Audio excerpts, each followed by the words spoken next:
unang-unang kailangan nating salita ng Diyos, yung tayo'y mapagpakumbabang loob.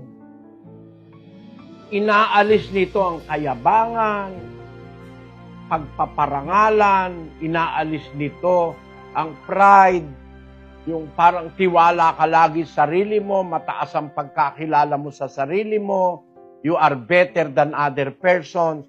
Ang unang-unang aral ni Kristong sinabi, sa karamihan ng kanyang mga alagad na nagkakatipon, mapapalad ang mapagpakumbabang loob, kanila ang kaharian ng langit.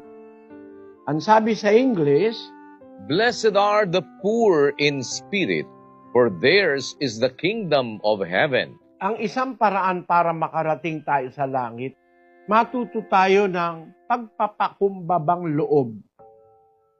Yung